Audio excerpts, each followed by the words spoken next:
Hello అండి, అందరికీ నమస్కారం. మన తెలుగు సాహిత్యం ఛానల్కు స్వాగతం.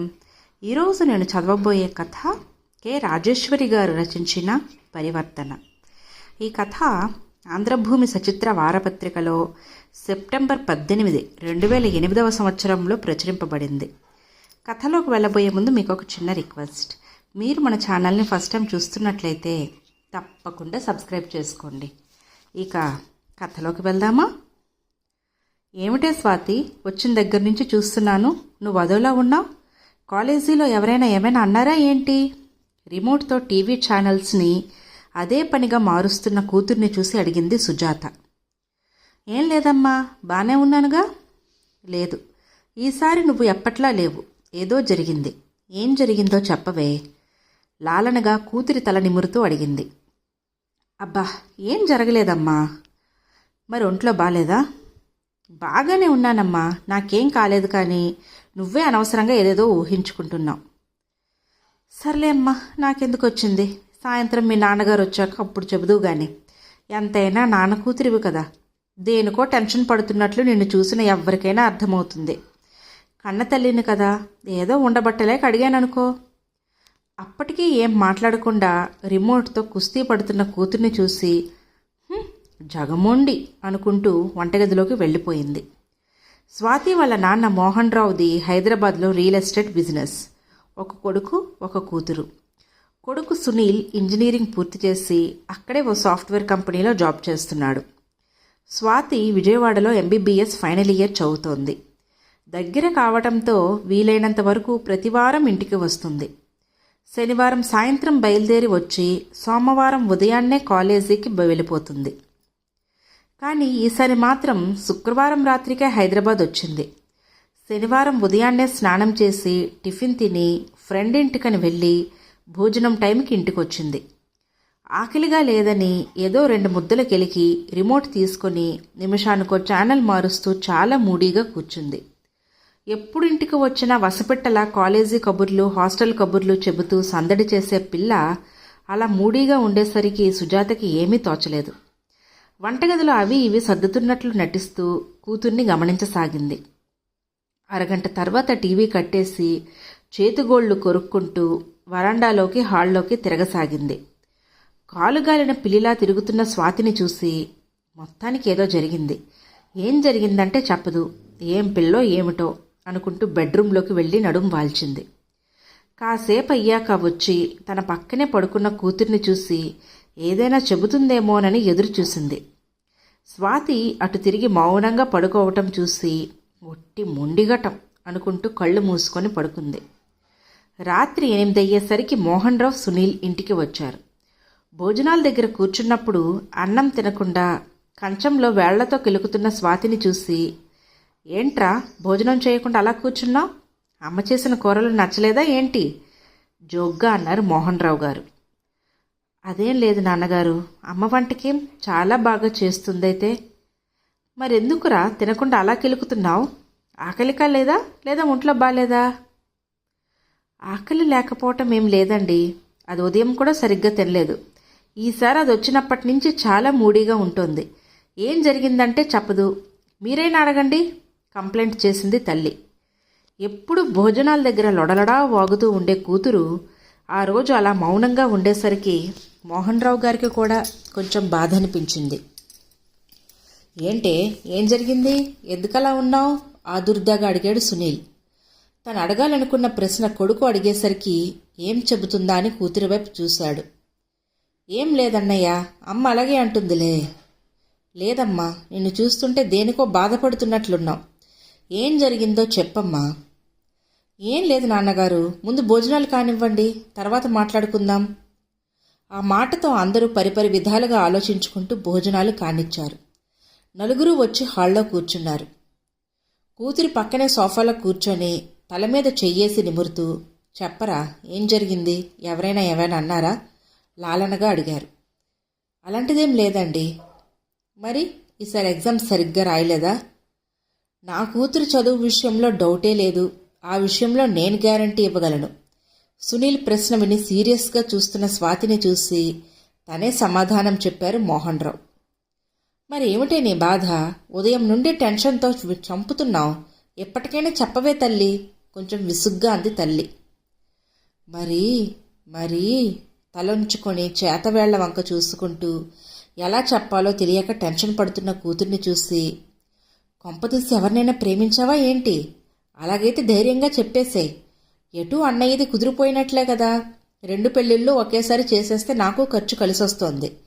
పైగా పెళ్లి కొడుకుని వెతికే బాధ తప్పుతుంది. నవ్వుతూ జోక్ చేశారు మోహన్ రావు గారు. మీకంతా వేళాకోళమే. టెన్షన్తో చంపక ఏం జరిగిందో చెప్పవే సీరియస్గా అంటున్న తల్లిని చూసి, నాన్నగారు అన్నది నిజమేనమ్మా అంది. ఆ మాటకి అందరూ బిత్తరపోయారు. ఏంటే నువ్వనేది? ప్రేమలో పడ్డావా? ఎవడేవాడు? మనవాళ్ళబ్బాయేనా? మనవాళ్లేనమ్మా, మా ఫ్రెండ్ వాళ్ళ అన్నయ్యే. బాగుంటాడటే? ఏం చదివాడు అడిగాడు సునీల్ ఆసక్తిగా చూస్తూ. బాగానే ఉంటాడు, ఇంజనీరింగ్ అయిపోయి జాబ్ చేస్తున్నాడు. మరింకే, ఇది చెప్పడానికి ఎందుకు ఎంతగా సంశయిస్తున్నావు అడిగాడు తండ్రి. మరి వాళ్ళింట్లో వాళ్ళు తనకి వేరే సంబంధం చూశారంట నాన్నగారు. అదేంటే, 1 సైడ్ లవ్వా ఏంటి సరదాగా అడిగాడు సునీల్. లేదన్నయ్యా, తనకీ నేనంటే ఇష్టమే. మరి పెద్దవాళ్ళు ఒప్పుకోవటం లేదా సీరియస్గా అడుగుతున్న తండ్రిని చూసి, అలాంటిదేం లేదండి. అసలు మా ప్రేమ విషయం తనే వాళ్ళింట్లో చెప్పలేదంట. విషయం తెలియక వాళ్ళ పేరెంట్స్ వేరే సంబంధం చూశారంట. దాదాపు ఖాయమైనట్లే దిగులుగా అంది. అదేంటి, పెళ్ళనేది 2 జీవితాలకి సంబంధించినది కదా. అంతగా నిన్ను ఇష్టపడ్డప్పుడు ఇంట్లో చెప్పడానికి ఏమైందంట? ఇంట్లో వాళ్ళకి చెప్పడానికి భయమా, లేక అవతలి వాళ్ళ కట్న కానుకలు దండిగా ఇస్తున్నారా? రెండూను. తండ్రి మొహంలో కనిపిస్తున్న సీరియస్నెస్ చూసి కాస్త భయపడి తలంచుకొని చిన్నగా చెప్పింది. నీ మాటల్ని బట్టి చూస్తూ ఉంటే వాడొట్టి డబ్బు మనిషని, పిరికివాడని అనిపిస్తోంది. అలాంటి వాడిని చేసుకున్నా నువ్వు సుఖపడలేవు. అతని గురించి ఆలోచిస్తూ నీ చదువు పాడు చేసుకోకు. దేశంలో పెళ్లి కొడుకులకేం కొరత లేదు. ఇంకా చెప్పాలంటే ఆడపిల్లలే తక్కువగా ఉన్నారని అంటున్నారు. నీ చదువు పూర్తి కాగానే మంచి సంబంధం చూసి పెళ్లి చేస్తాం. అంతవరకు అతని గురించి ఆలోచించకుండా బుద్ధిగా చదువుకో. కూతురి భుజం చుట్టూ చెయ్యేసి బుజ్జగిస్తున్నట్టు చెప్పారు. కానీ నాన్నగారు. ఏంటమ్మా ఇంకా కానీలు అర్ధనాలు? నా మాట విని వాణ్ణి మర్చిపో. లేదండి, అతన్నే చేసుకోవాలి. లేకపోతే లేకపోతే నా జీవితం అన్యాయమైపోతుంది నాన్నగారు. ఏడుస్తూ 2 చేతుల్లో మొహం దాచుకుంది. అక్కడున్న ముగ్గురికి ఏదో జరగరానిది జరుగుంటుందని అర్థమైపోయింది. ఏంటమ్మా నువ్వనేది? ఏం జరిగిందో అర్థమయ్యేలా చెప్పు లాలనగా అడిగారు. జరగరాని ఘోరం జరిగిపోయింది నాన్నగారు. అతను కాదంటే నాకు చావే శరణ్యం. ఇంతకంటే నేనేం చెప్పలేను. ఏడుస్తూ బెడ్రూంలోకి వెళ్ళిపోయింది. స్వాతి మాటలకు బిత్తరపోయారు ముగ్గురు. కాసేపటి వరకు ఆ షాక్ నుండి కోలుకోలేకపోయారు. ఎలా ఎలా జరిగింది ఇంత ఘోరం?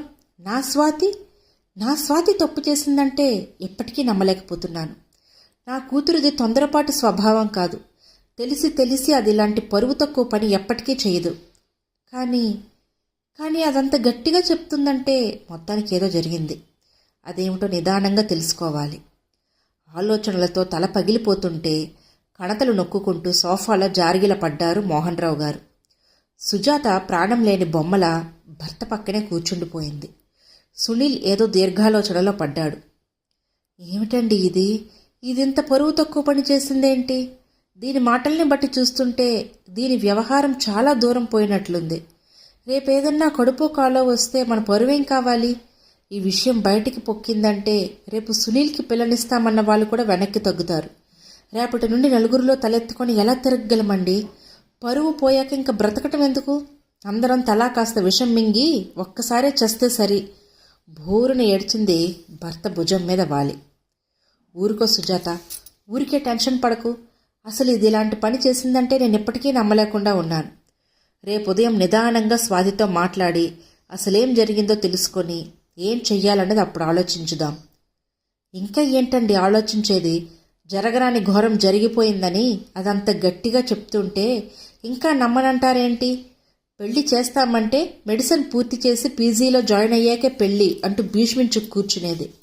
ఇప్పుడిలా తొందరపడి మన పరువు తీయటం ఎందుకు? ఒక్క గోనక్క పిల్లని ఎంత అపురూపంగా చూసుకున్నాం, ఎంత గారాబంగా పెంచాం. మనం దాని మీద పెట్టుకున్న ఆశల్ని నమ్మకాల్ని నీరు కార్చేసింది కదండి. బాధపడకు సుజాత, కాస్త కంట్రోల్ చేసుకో. ప్రతి దానికి ఏదో ఒక పరిష్కారం ఉంటుంది కదా. రేపు ఉదయం స్వాతిని అడిగి వాళ్ళ వివరాలన్నీ కనుక్కొని వాళ్ళతో మాట్లాడి చూద్దాం. అందాక ఊరికే టెన్షన్ పడకు. బాధపడుతూ కూర్చొని ఆరోగ్యం పాడు చేసుకోవటమే తప్ప ఏదైనా ప్రయోజనం ఉందా చెప్పు. వెళ్ళి ఈ రాత్రికి నువ్వు కూడా దాని దగ్గరే పడుకో. ఈ పరిస్థితిలో దాన్ని ఒంటరిగా ఉంచడం అంత మంచిది కాదు. దాన్నంతట అది ఏదైనా చెప్తే విను, కానీ నువ్వు దాన్నేమీ అడక్కు. అన్ని విషయాలు రేపు మాట్లాడుకుందాం. లేనిపోని ఆలోచనలు పెట్టుకోకు.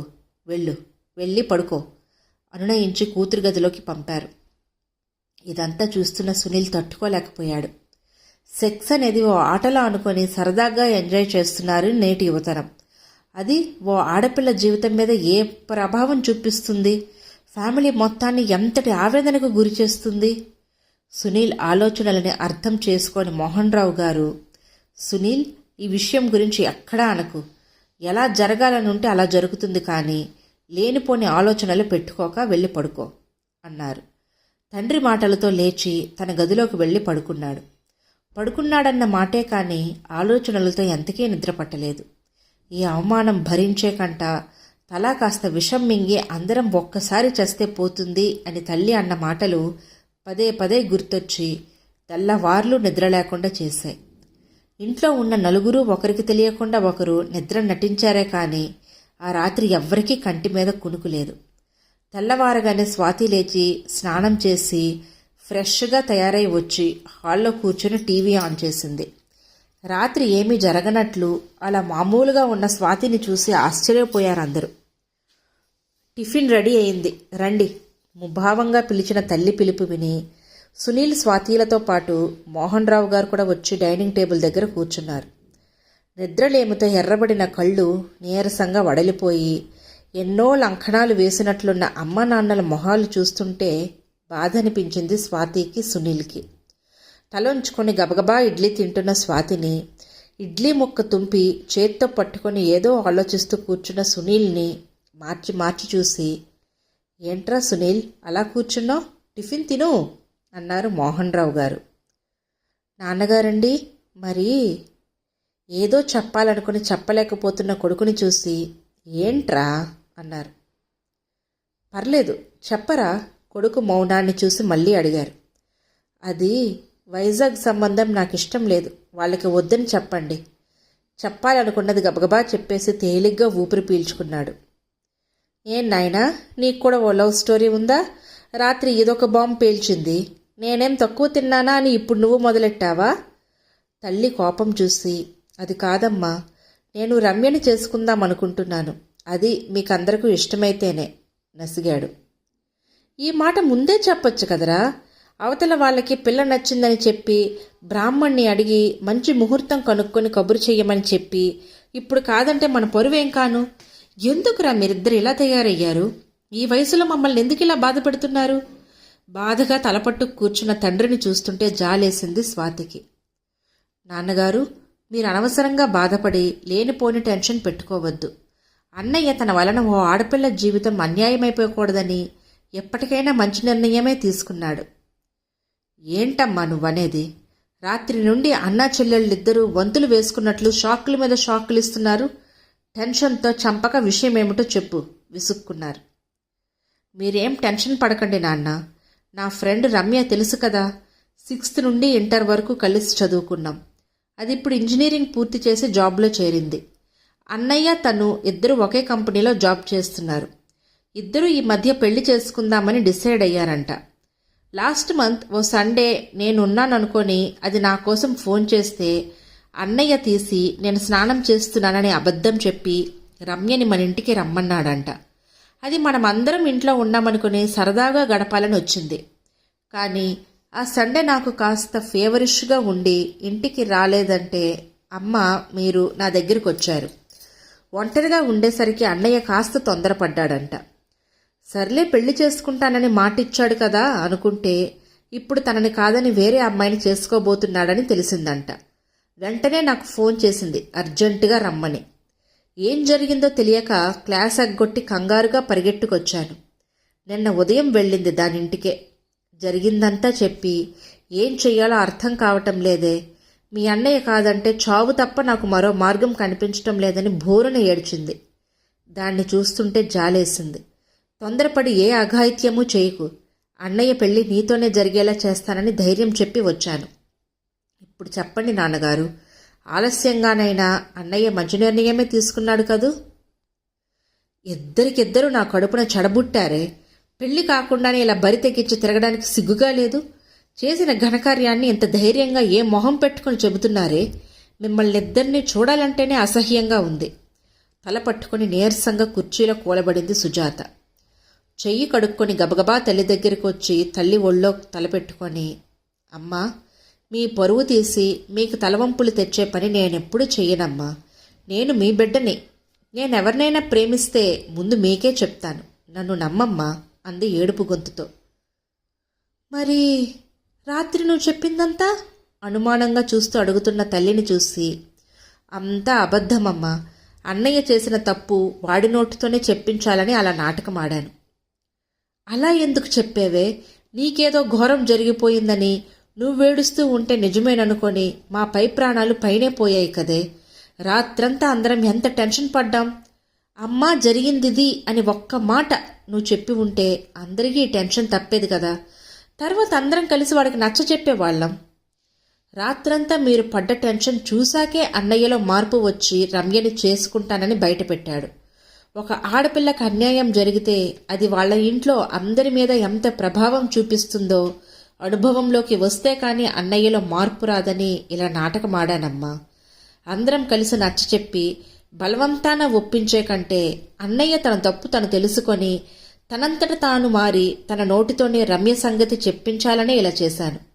రాత్రంతా నువ్వు నాన్నగారు అనుభవిస్తున్న మానసిక వేదన చూసి తట్టుకోలేక నిజం చెప్పేద్దామా అని ఎన్నిసార్లు అనుకున్నాను. అన్నయ్యలో మార్పు కోసమని నన్ను నేను బలవంతాన కంట్రోల్ చేసుకున్నాను. మిమ్మల్ని ఇద్దరిని ఎంత బాధ పెట్టినందుకు క్షమించండి నాన్నగారు అంది నీళ్లు నిండిన కళ్ళతో. నువ్వు తప్పు చేస్తే కదరా క్షమించటానికి? మంచి పనే చేశావు కదా. రాత్రి నువ్వంత ఇదిగా ఏడుస్తూ చెప్పినా నువ్వు తొందరపడి తప్పు చేశావంటే నేను నమ్మలేకపోయాన్రా. నా నమ్మకానికి వమ్ము కానియలేదు. నా కూతురు అనిపించావు. థ్యాంక్స్ రా అని స్వాతిని లేపి కన్నీళ్లు తుడిచి పక్కన కూర్చోబెట్టుకొని, ఏరా సునీల్, స్వాతి చెప్పిందంతా నిజమేనా అని అడిగారు సునీల్ వైపు చూసి. తప్పు చేసిన వాడిలా తలొంచుకున్నాడు. తప్పు చేసినప్పుడే ఆ తప్పు సరిదిద్దుకునే ప్రయత్నం చేయాలి కానీ మరో తప్పు వేయాలనుకోవటం మహాపరాధం. ఒక ఆడపిల్లకి అన్యాయం జరిగితే ఇంటిల్లపాది ఎంతగా ఆవేదనకు గురవుతారో అనుభవం అయ్యింది కదా. ఇంకెప్పుడు ఇలా ఆడపిల్లల జీవితాలతో ఆడుకోకు. అయినా ఇంత చదువు చదివి ఇలా సంస్కారహీనంగా ఎలా ప్రవర్తించావురా? ఆ పిల్ల ఏదైనా అఘాయిత్యం చేసిందంటే ఆ పాపం ఊరికే పోదు, జీవితాంతం మనల్ని వెంటాడుతూనే ఉంటుంది. వాళ్ళింకా మంచివాళ్ళు కాబట్టి సరిపోయింది. మరొకరైతే నువ్వు చేసిన వెధవ పనికి ఈ పాటికి మన ఇంటి మీదకొచ్చి నానా రభసా చేసేవాళ్ళు. అయ్యిందేదో అయ్యింది. ఎప్పటికైనా బుద్ధి తెచ్చుకొని రమ్య వాళ్ళ నాన్నగారికి కబురు చేయి, మంచి రోజు చూసుకుని రమ్మని అన్నారు.